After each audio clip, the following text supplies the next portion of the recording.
right. Well, everyone, thank you so much for joining us this evening. I'd like to absolutely welcome you and thank you so much for being here for this latest installment of the UCI Young Alumni Council's Adulting for Anteater series. My name is Joy Mina, and I am the current chair of the council, and I'm so glad you could all make it and join us tonight for our event about salary negotiations. For those of you who aren't familiar, the Young Alumni Council is a volunteer board made up of graduates from the last 10 years, and we help advise the Alumni Association on strategy as it relates to recent alumni. Some of our proudest achievements have been the Anteater Network, which is UCI's exclusive online mentoring platform, where you could both be a mentor and look for a mentor from our amazing network of alumni. I absolutely encourage you to sign up and join if you haven't already. One of our other achievements is our Adulting series, of which this event is one of. We cover a range of topics from job skills to life skills to everything in between, and that's what we're hoping to bring you tonight. I'm incredibly happy to introduce tonight's guest speaker, Professor Chris Bauman from the Merage School of Business. Professor Bauman's research addresses how people make sense of and respond to their social environments, including the individuals, groups, and organizations with whom they interact. One line of his research focuses on how individuals determine issues of ethics and fairness. This work includes studies of individual decision-making, group diversity, and corporate social responsibility. Another line of his research examines information processing in negotiations and its implications for tactics that can increase individual or mutual gains. His research has been published in top academic journals, including Academy of Management Journal, Journal of Personality and Social Psychology, and Organizational Behavior and Human Decision Processes. His work has also been featured in the Wall Street Journal, the Atlantic, the Boston Globe, and the Orange County Register. Professor Bauman has received numerous awards for teaching excellence. His classes are constantly ranked amongst the best in the MBA program at the Merage School of Business. I personally had the pleasure of taking Professor Bauman's course a few years ago when I was getting my MBA. And I can share with you that it was probably one of the most engaging, fun, and interesting classes I took. There are very few courses that I will willingly wake up and get to by 8 a.m., but this one was well worth it, and I would happily retake it in a heartbeat. Professor Bauman today will be discussing best practices for job negotiations, as well as some examples of what to say in response to difficult questions. Certainly this event is a webinar, but we really encourage you to be active and ask questions. I will be doing my best to monitor the Q&A and asking those questions to Professor Bauman and having him answer them throughout. And certainly we're going to have time at the end of the event for additional Q&A. So thank you all so much for being here, and I will hand over the floor to Professor Bauman. Thank you so much, Joy. Very kind of you to say. It's a long introduction, but to make it kind of more accessible, I got into this kind of by accident. I remember back when I was 19, much to my mother's chagrin, I was buying my first motorcycle, and I was terrified to go in and actually buy this thing with my own money. So I asked my 3-year older brother, the ripe old age of 22, to go and negotiate on my behalf. And I remember standing outside while he's in there, trying to work some magic that he didn't really have, thinking, what's the mystery of negotiations?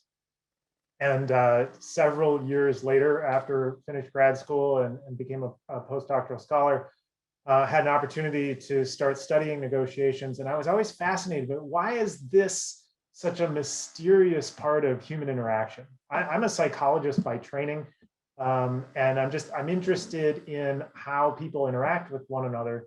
And negotiations just has always been intriguing because there's so much smoke and mirrors, and it's just decision making under uncertainty. So I'm hoping that today I can just give a few tips, help maybe reframe your attitude, the way you're thinking about the negotiation, so that you can really just think about it as a decision that you're going to make. It's just that this decision involves two people.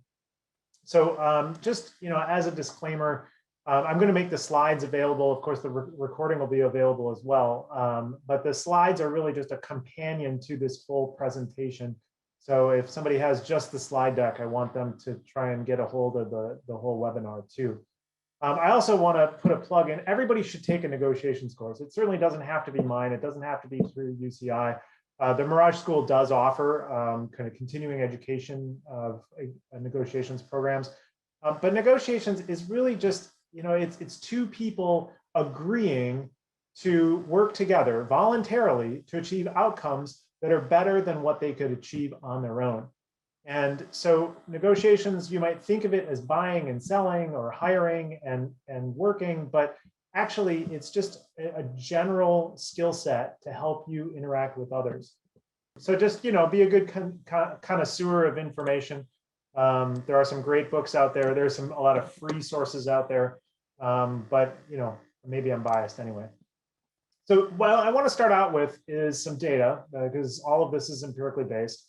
The cost of not negotiating. The point behind this slide is you must negotiate when you're offered a job. The reality is everybody expects you to negotiate. And what the graph on the screen shows is that you're leaving a lot of money on the table when you don't. So Linda Babcock from Carnegie Mellon did this study a little while ago based on MBA students who hit the job market. And all she did was measure the salary of those who did versus did not negotiate. And what she found was an 11% difference. Now, 11% is a lot, but if you realize that your base salary actually is the foundation for all of your raises, nobody gets a $10,000 raise. You get a percentage raise, and that percentage is based on your base. So negotiating that base salary is critical. And as I'll talk about, there's a lot more to a job compensation package. There's so much more than just salary alone. So regardless of if you take anything away from this seminar, you've got to negotiate. They expect it, especially a large company. HR negotiates all day long, every day. So they're leaving you room with their first offer. And it's incumbent upon you to take them up on that opportunity. The worst that can happen is they will say, no, I'm sorry, this is the best we can do. The probability of somebody actually rescinding an offer just because you asked for something else is extremely low. So don't worry about it. You've got to negotiate. But before you negotiate, just like before you interview in the first place, you have to do your homework. And I want to preface my comments here with what's in the green box. You are not negotiating what you are worth. Take yourself out of that equation. It's not about you. It's about how much the role is worth. They're going to pay somebody to do this role. Might be you, might be somebody else, but they have a sense of what this role is worth to them. What your homework is going to tell you is how much is that worth. So a lot of people are reluctant. It's not my ego. It's not about you. It's about the role. So you need to know the company. What are they trying to achieve? What is their strategy? Are they growing quickly? If they're growing quickly, they might need people more than if they're just trying to fill one in. There's lots of opportunity to get information. So use the internet. Of course, should you remember, or should you trust everything that you read on the internet? Of course not. But the idea is to gather as much information as possible and try and triangulate the truth. So you can use the internet, you can use the library resources on campus, talk to former classmates, you can talk to the alumni network, use your social networks, just talk to people. On the internet, Glassdoor, PayScale, Salary.com are 3 examples where people will go on and kind of spill the beans about what their salary is. But really, the more you talk to people, the better prepared you will be, and the more comfortable you'll be. It reduces the uncertainty. And I've been telling people for 10 years here at UCI, let's break the taboo about people asking each other how much money they make. Yeah, it's a little awkward in polite society, but this isn't polite society. This is your livelihood. And in professional relationships, you need that information. Also, what research shows is that men are much more likely to ask other men how much money they make. And women are much less likely to ask other women the same question, which inherently puts women at a disadvantage. So let's close the gender gap by just talking freely to each other. And then you will know more about what the role is worth, and that puts you in a better position. So before I go further, I want to talk about probably the three most basic ideas, but pivotal, important ideas in negotiations. Professor Bauman, if we yes, go back to the previous slide, we had a couple of questions. Glad to. The first one being about kind of the current labor market we're in right now with COVID. One person was asking, their company said they're only doing performance reviews, and that they should kind of only expect a minor increase given financial concerns in the market now. They're wondering, do you have any recommendations on how to broach this topic while being mindful of the current market situation and not coming across as overly pushy? Yeah, so I think companies right now are risk averse, and it sounds to me like the company's being pretty transparent about their current situation. It's really hard for me to make generalized claims about the job market when in reality, everything is a very specific niche. So you need to understand your company's position in its particular market. And if you do some research, you can figure out what are similar companies in a similar industry in the same industry trying to do, and what makes them available. Obviously, if you're working for a restaurant, it would be a very different situation than if you're working for a tech company.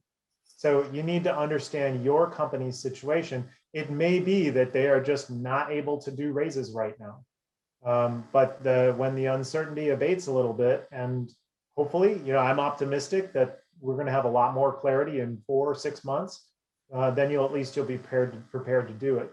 But you can always do your homework. You can always search for information to figure out what the industry is doing. But honestly, this is a really unusual time. I think the word unprecedented has been used more in this year than I've ever heard it or ever care to hear it again. So yeah, this particular advice may not fit your situation right now, but it will at some time relatively soon, I would guess. And I think you've also kind of addressed a couple of the other questions we've had. There, 3 or 4 questions along the lines of, can I negotiate my MBA internship? What if I already took, a lower, mediocre increase prior? Can I come back and revisit, a negotiation at a later date? Can I come back and negotiate at a later date after learning new information about salary? And then the last one being, how do you approach a situation where you get a raise and you think you deserve more? And I think you've kind of hit all of those in terms of, one can always revisit a negotiation at a later date, and need not purely go off of what has happened in the past, COVID circumstances or small increases. And let me use that as a springboard to get to this next idea. It's an acronym, Batna, your best alternative to a negotiated agreement. Now, this is your primary source of power. This is what gives you the right to demand a lot. And it's the idea is, what are you going to do if you can't reach an agreement this time? So would you leave? Do you have an offer in hand? How employable are you? What does it mean? So, can you negotiate a raise next time? Should you ask for more if you're offered a small raise? What do you do? All of that can be answered in part by, what are your options?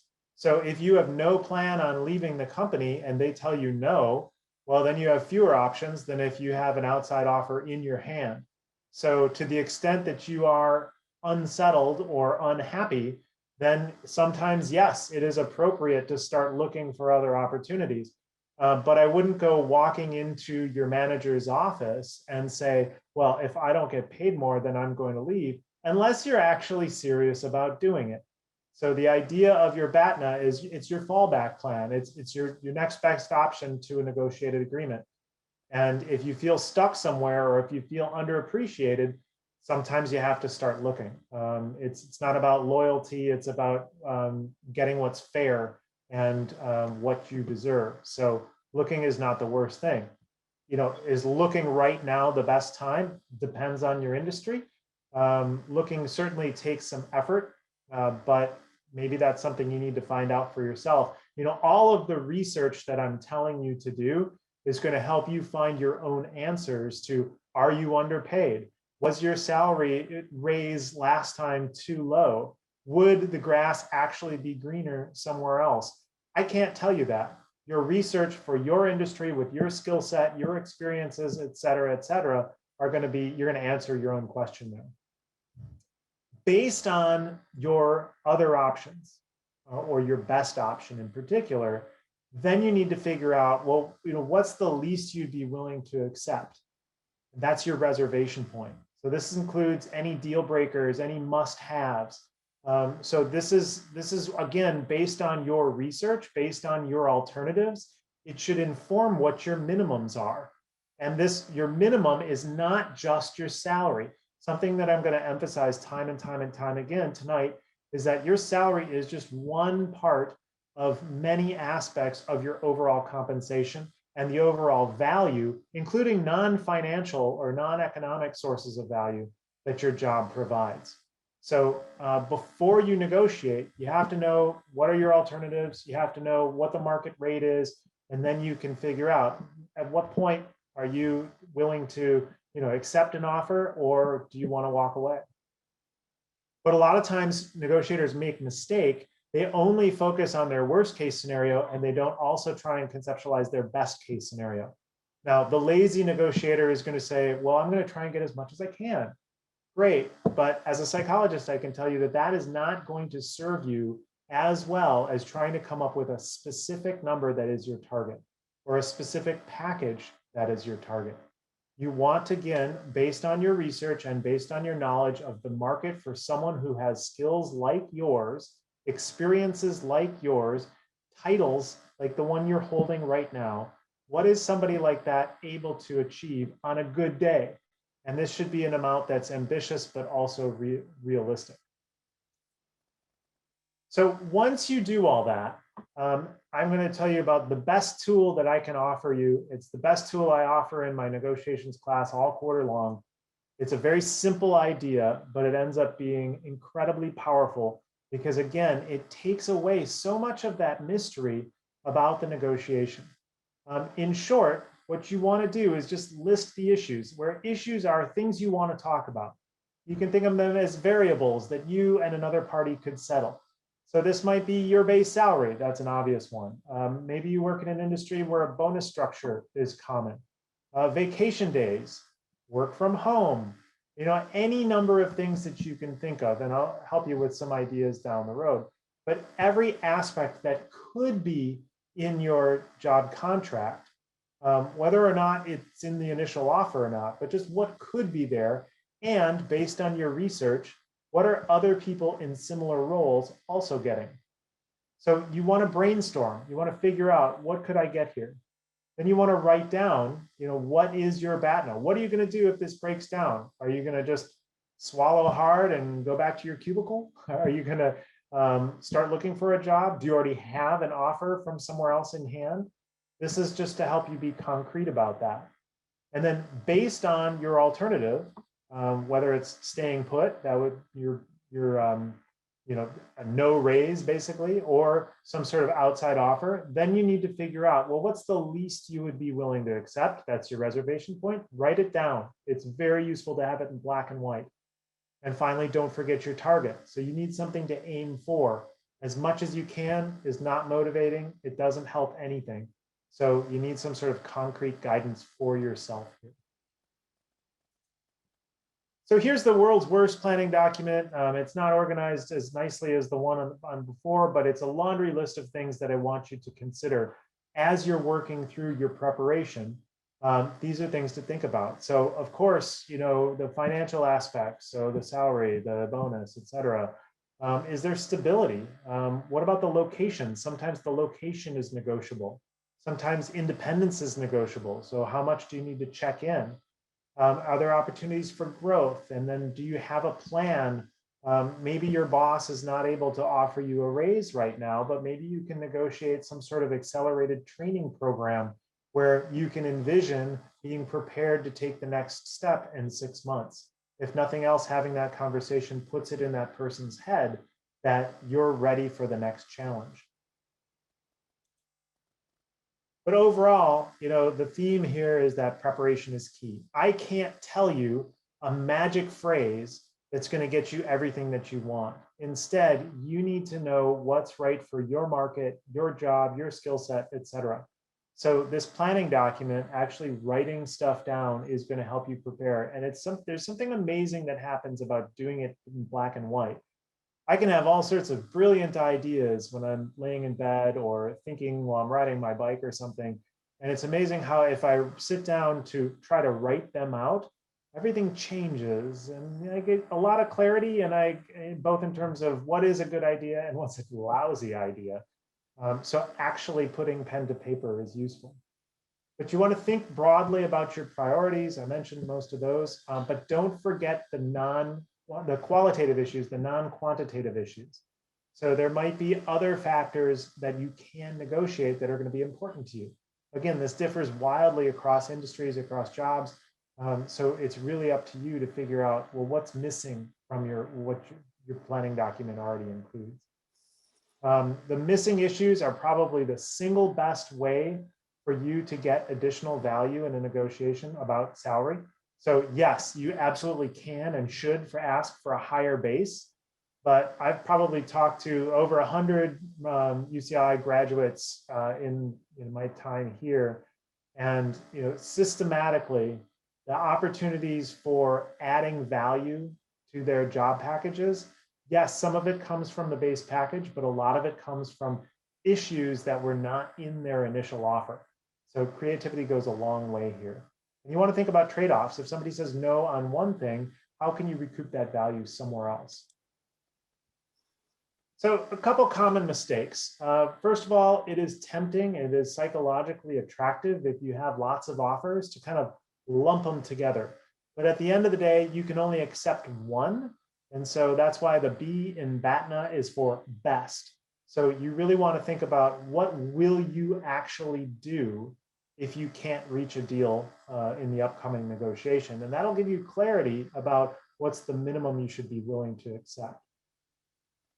Next piece of advice, a lot of times people are tempted to lie about their Batna. So they might pretend that they have another offer, or they might have another offer, but they have no intentions of taking that no matter what happens. These two situations will get you in terrible, terrible trouble.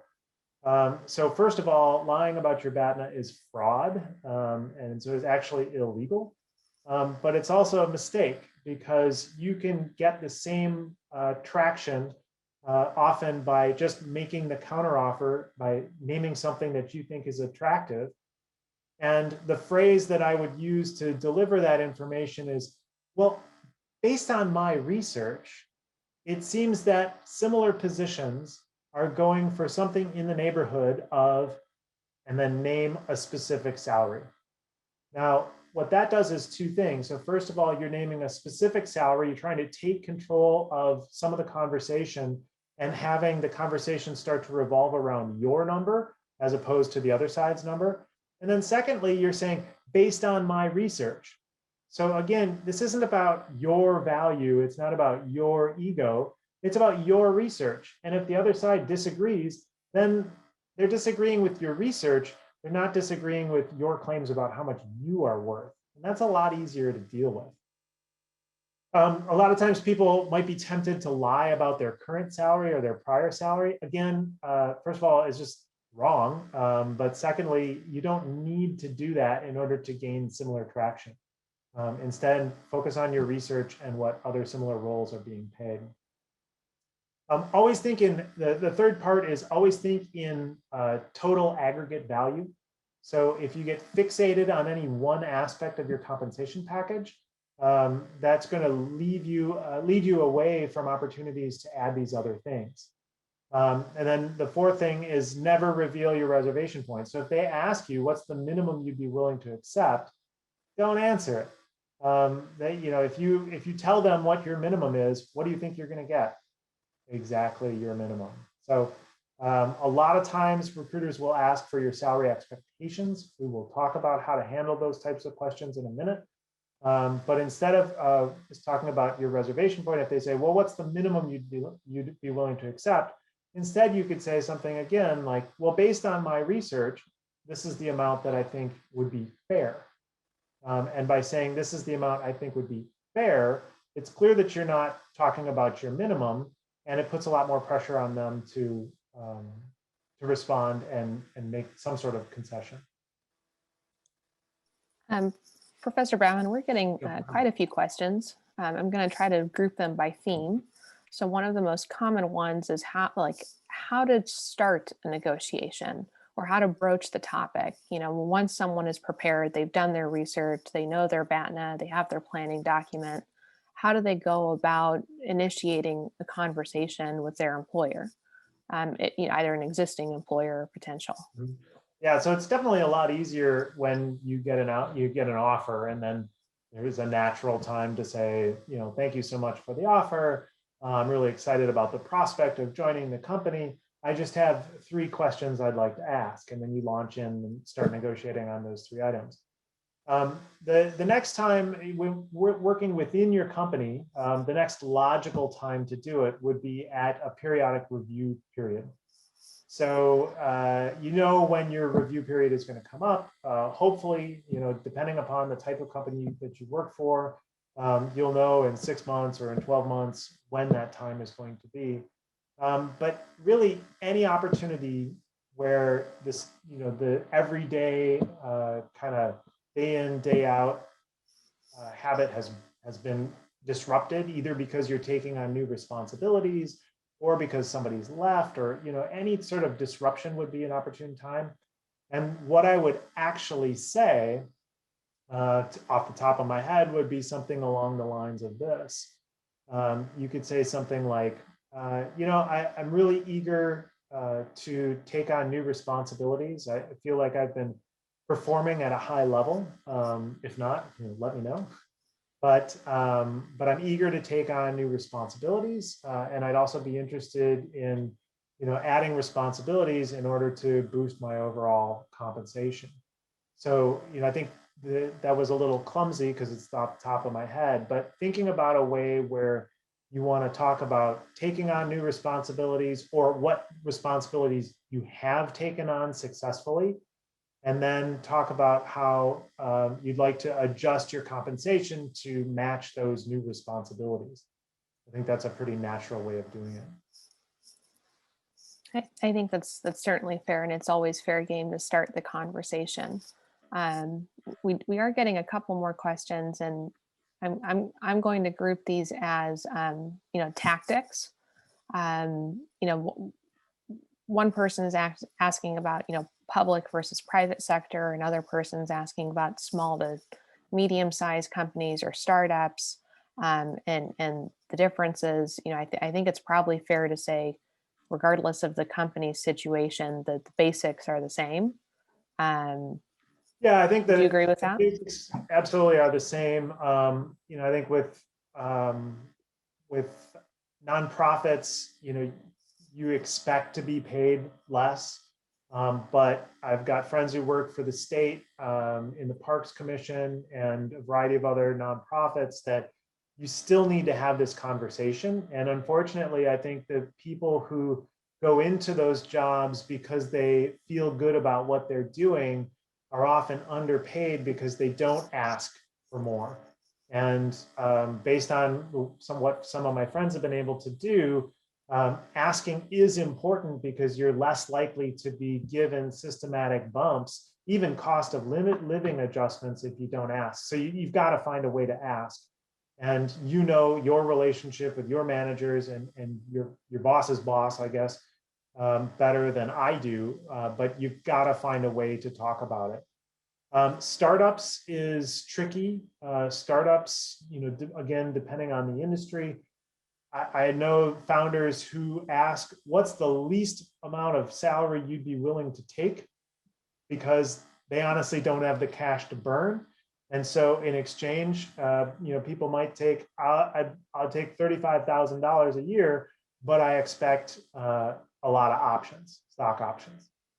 So, depending upon your risk tolerance with stock options, what's available, how much equity has already been allocated. There are a lot of variables there, and it's hard to give hard and fast recommendations, but startups are, most people work for startups because they're betting on the future of the company. They're not trying to cash in at market value today. So take that for what it's worth. And I think also bringing the conversation back to all those items you were speaking about earlier, beyond just salary, paid time off, location, work-life balance, Absolutely. bringing those into the conversation. Okay. Yeah, so that actually feeds into my next slide here. This is just kind of a laundry list of things you can negotiate. These are all, highly dependent on what's normal for your industry or your company. You've got to do your own research to figure out what's what. But in addition to what's up here, all the stuff that Joy just mentioned are absolutely there. This is a partial list. You can find things that are not on this list. And until you ask around and do some homework, you may not know what's possible. But one thing that I can tell you for sure is that for large companies in particular, just because they don't mention something on their first offer sheet that they give you doesn't mean it's not possible. And with small companies, then anything really could go. What's interesting about small companies is they really rely on individual contributors. And if you're a high contributor in a small company, they really may not be able to afford losing you in particular, training somebody new.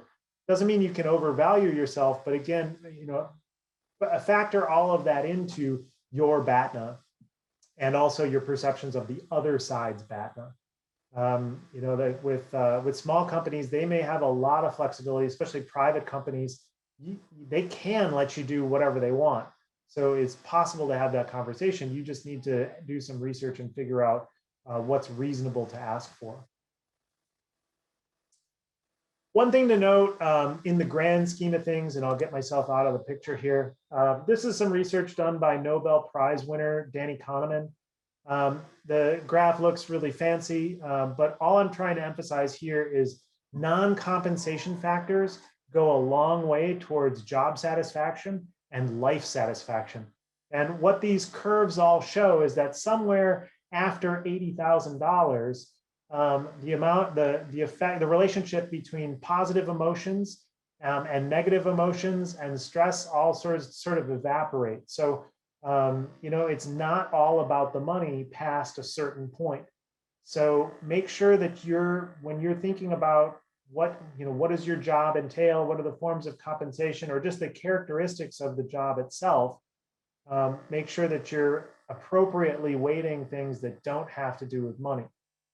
Money is very useful, and you should ask for more money, but sometimes you need to consider other factors as well, and this is just a reminder. If you Google commute and quality of life, it is disturbing, especially for Southern Californians post-pandemic.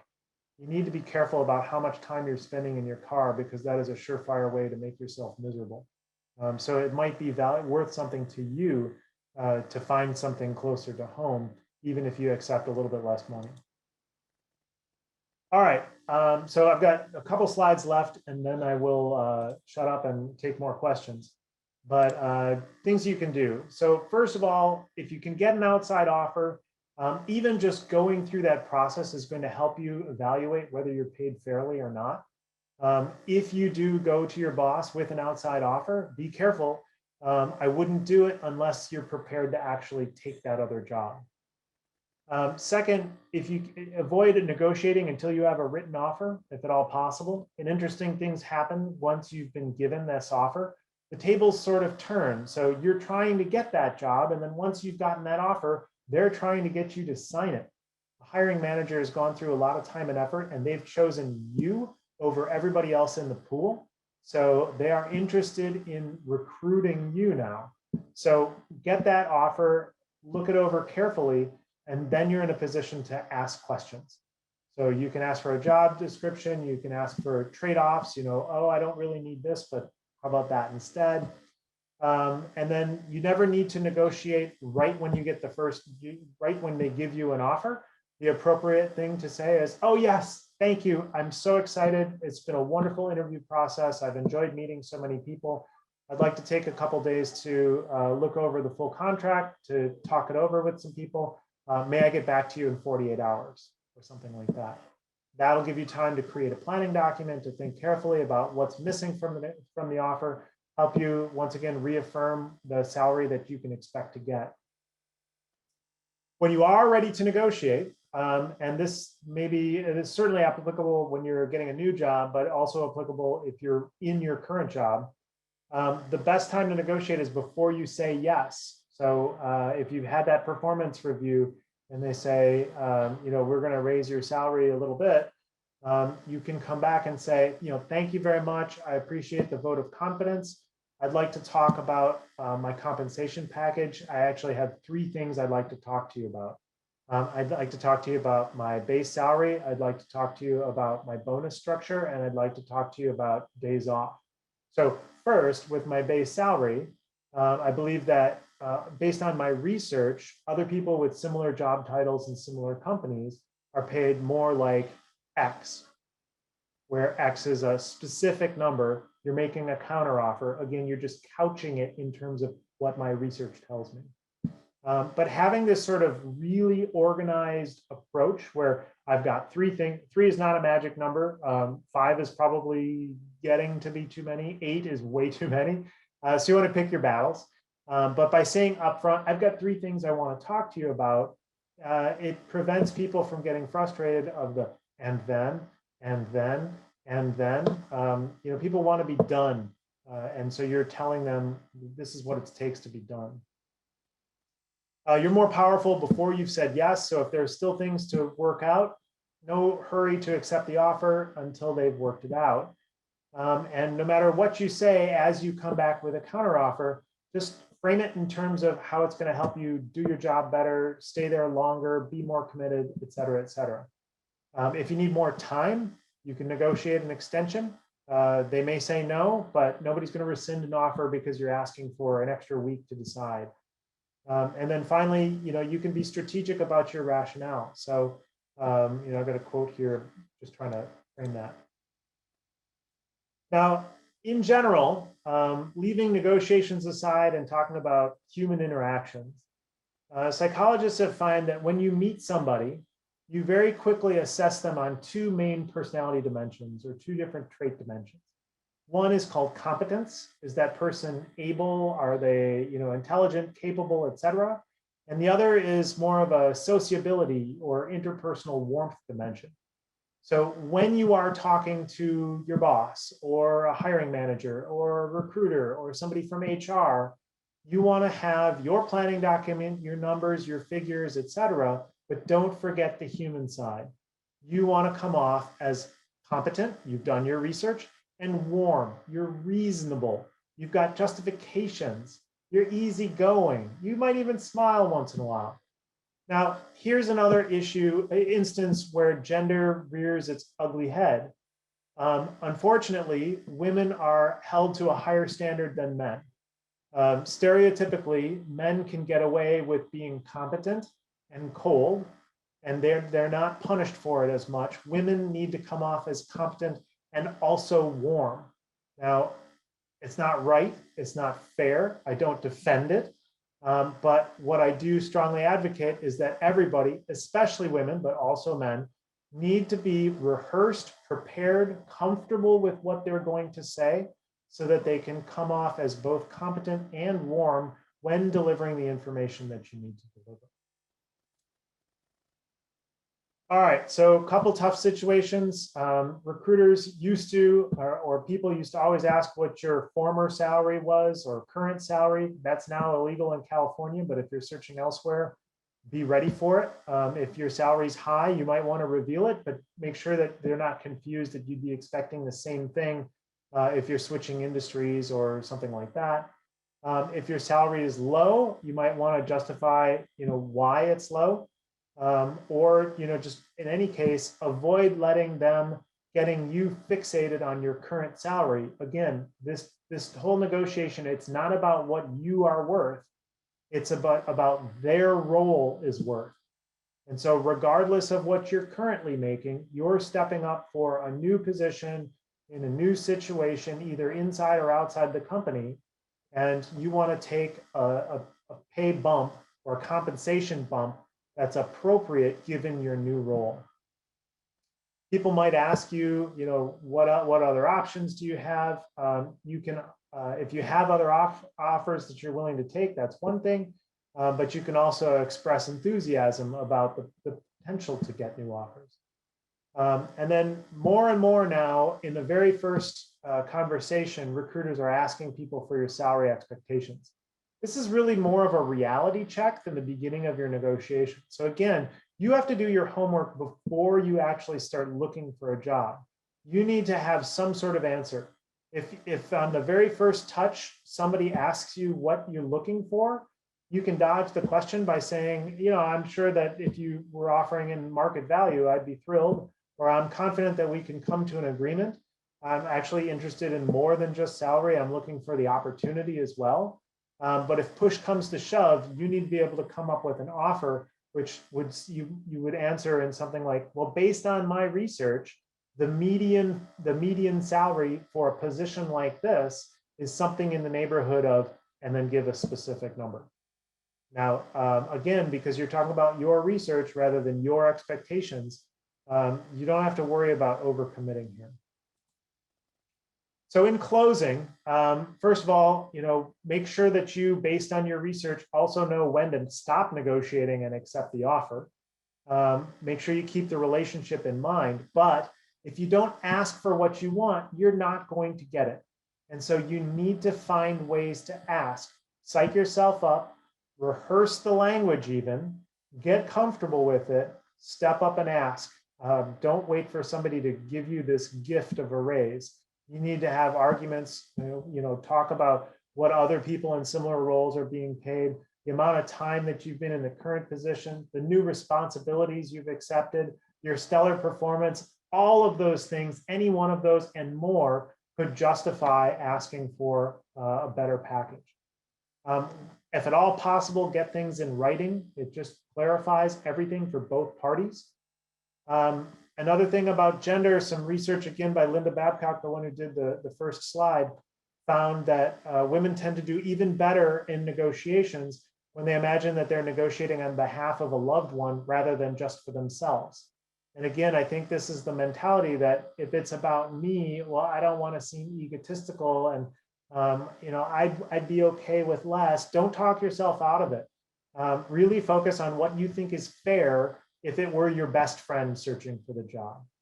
And if you can come in with that perspective, you are going to be, you're going to calibrate and not discount yourself because you're going to be based on your research. The next one is just help them find ways to provide you with what you want. One of my friends was working for the parks and was underpaid. They don't have a lot of money. But he was able to work out a deal where he told them, I'm never going to take you up on the benefits, the health insurance benefits that you're offering, because my wife has a great job and great benefits. So, the benefits would have cost you $5,000 if I were to take you up on that. Instead, why don't you give me a $5,000 raise? And he was actually able to get a $5,000 raise based on that rationale. So, just try to help them say yes. The last thing I really want to emphasize is don't ever say no to a job.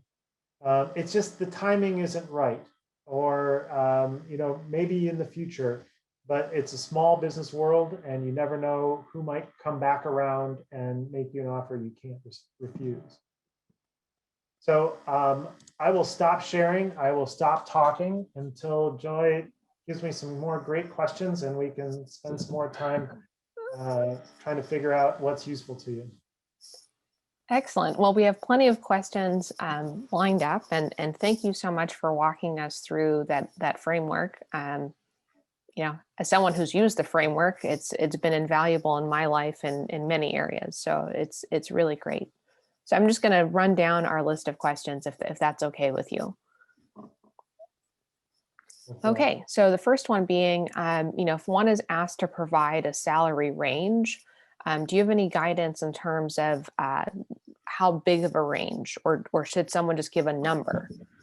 So I've done research myself on ranges, and what I'll tell you right now is that overwhelmingly, when people are asked to provide a range, the top of their range is what they'd really like, and then they undercut themselves with the bottom. So I've asked people in my research to just provide a number versus provide a range, and the top number is always the same as the soul number. So if you provide a range, first of all, I think ranges are terrible. There's almost no benefit to them whatsoever. And because the way people tend to construct them, you end up shooting yourself in the foot.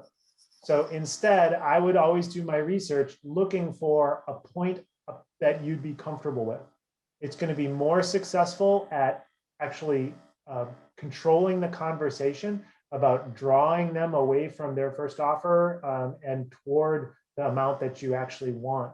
So I really don't see any need to use a range. I would go with a hard number. And if you have to use a range, start with your one hard number and bump it up. Don't you dare bump it down, because the bottom part of the range is the only part anybody else is going to pay attention to. Excellent advice. So another question on ranges, but on the other end, someone's saying, they're looking, they're job searching right now, and they're seeing very big ranges in the salaries for very comparable titles, and trying to evaluate the different factors. Do you have any advice in terms of figuring out what is reasonable, or looking at these different sources online can be overwhelming?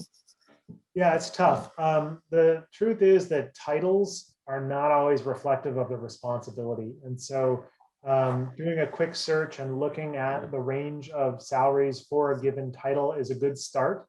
But then you need to start winnowing down and figuring out what are people actually doing to command that type of salary. It might be, two people might have the same title, but different responsibilities, different years of experience, different degrees, different skills. Who knows? And so it's just like buying a house. You need comparables. The comparisons, people like you for roles like the one you're searching. I know that's frustrating, but the only way to really do it is to just get more and more research. You can always apply. There is very little cost to applying. And so, just go for it, I guess is my best response. But yeah, there's going to be variability. I think that's reasonable. So we have a couple questions around who's best to negotiate with. Does someone bring it to HR? Do they go to their hiring manager if they're at a current role? Any thoughts or advice on that? Mm-hmm. So yeah, that's a little tricky because again, it varies wildly across your company. And also it depends on your relationship with your manager, your direct supervisor. If you have a strong relationship with your supervisor, then you should be, as a management professor and somebody who teaches leadership, you should be having regular check-ins, not once a year, not 6 months, but probably every couple months, talking about the progression of your career. That's a great way of making sure that they know you're ready for the challenge, you're trying to develop, and you're constantly getting feedback for how you can improve, what's the next thing. And in those meetings, you will build that relationship with your direct supervisor, and then you can start having that conversation with them. Ultimately, you probably will have, well, if you're in a big company, you'll ultimately have to work through HR. And so with HR, then, honestly, this is what they do. It is their job to make, there's a structure, there are bands of pay, you're somewhere in here, they're up for legal compliance. And so have the conversation. They're going to be open to it. And again, if you can be warm and competent, they're going to appreciate that, and they're actually would rather talk to you than somebody who's more of a jerk about it. So don't be afraid of talking to HR. That's what they're there for. And to the extent that you have a good relationship with your direct supervisor, you might be able to co-opt your supervisor, have them work as an advocate on your behalf when you talk to HR as well. If you don't have a good relationship with your direct supervisor, then you might want to start to build relationships with alternatives within the organization. So, check to see what postings are internal postings. See if there are other teams, people you can talk to, get advice from, build a friendship with, and just get some sort of information so that maybe there's an opportunity for you to jump out of that not so great relationship and into something that would serve you better. Excellent. Always advocate growing one's network and building relationships at all times. So we've and also it doesn't even building relationships. It always sounds so instrumental, but the reality is, you just chat with someone. Beings, yeah, have a conversation. It's not easy absolutely. for everybody, but yeah, you got to find a way to talk to people. Yeah, grab coffee, go for a walk, pick someone's brain. Absolutely. So we are having a few questions on resources. Do you recommend any books or resources? Especially, we have one question that says, as a woman of color, I know we get paid less than our white male counterparts. Do you have any specific tips that can be used to help us advocate for ourselves? So I mentioned Linda Babcock, Babcock, at Carnegie Mellon. She has a great book called Ask for It. She's got another book called Women Don't Ask. That's more of a research-based book. Ask for It is specific tips and strategies for women. And even though it's for women in general, not specific for women of color, the general idea is, how do you get past these systematic or systemic disadvantages? And so, yeah, I wish there were better answers, but that's a great starting point. And it's very hands-on and practical to deal with exactly this type of issue. So that's one good option. And again, there are a lot of salary negotiation books that are written by former recruiters or headhunters, and I just don't trust them that much as much as I trust the academic books that are based on empirical research. And so Ask for It by Linda Babcock is a great one. Excellent. So I think this next question will likely be our last formal question, since we need to wrap up because we're getting close to our time. A lot of folks are asking about how to speak to either internship experience or a graduate degree or academic experience and bring that into a negotiation, to help promote themselves. Do you have any advice to speak to that academic background? Yeah, I think that the key here, I sound like a broken record, is the more research you do about a particular position, then you can sell yourself not as just a generic set of tools, but you can frame your tools, your experience, your degree, your internship, et cetera, as tailor-made for this particular opportunity. And so, it's not just about you being a great person, it's about you being a great fit. And when talking to somebody, you want to be very clear about how you fit this particular role. And the best way to do that is just talk to people. Talk to anybody you can talk to inside the company, alumni network, people in similar roles. And if all of that fails, the good news is that people love to hear themselves talk. And so if you come in with some great questions and ask questions early, then you can either try to think on your feet or get back to somebody and go back and try and again use that fit to your advantage. So you might sit down with someone and they say, tell me about yourself. And you might try and put your best foot forward. This is what I've been doing, but I'm really interested in learning, well, what's unique about this role? I'm familiar with other roles with this title, but what are you really looking for in a candidate? Now, that simple question is going to tell you lots of information about what the hiring manager wants so that you can come back and sort of use that to frame what's going on. And also, just in terms of interpersonal liking, showing that sort of awareness is going to, kind of give you a +1 on that.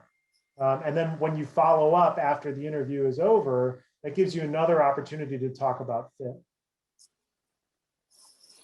I do love how many of these answers just come back to talking to people, and just having those conversations and it not being scary or daunting or, making it more human. It's, everybody, I think, wants to take a lot of the mystery out of the negotiation by having the magic thing to say. But actually, the magic thing to say is just a product of knowing what are you talking about and who are you talking to. So you can, through enough effort, backdoor all sorts of stuff. And if there's that dream job, you can put in a lot of time and effort. But UCI has a huge network, and the internet with LinkedIn. There are professionals who will help you navigate LinkedIn in order to get a hold of somebody who knows somebody who you might want to talk to. So, be ambitious. Of course, there are ways to turn people off if you over network. So you need to come off as authentic and genuine and not pushy, but you gotta, at some level, find a way to get your name and face in front of people. Absolutely. So our last question is kind of a fun question. We have a few folks interested in your background, in your virtual background. Well, it's not nearly as exciting as it should be. But I found it on the internet and I see all these people with beautiful palatial homes or nice outdoor settings. And I guess this is my tongue-in-cheek way of pushing back against all the beautiful backgrounds or exotic backgrounds that people have, because I'm a bit of a smartass at heart. The anti-Zoom background. I love it. Okay. Well, I think, we're at our time, and that's about the end of our event. I don't know if we want to pull up our closing slide, but Professor Bauman, on behalf of both the Young Alumni Council and the Alumni Association, we want to just sincerely thank you so much for your time and for walking us through this framework. Both the recording and Professor Bauman's slides will be available. Do expect likely an email. And posted on this slide, we do have some of our upcoming events. Feel free to come to the alumni.uci.edu/events for our upcoming events. And then lastly, I think I would be remiss if I didn't also call out AntNet. So it's the Anteater Network. If you'd like to join, it's a wonderful place to help you network and either find a mentor or be a mentor. But the really great thing about it is if you're a little bit intimidated by networking, the platform has an option for you to reach out to people who've already indicated that they're willing to connect with new people in the Anteater and alumni community.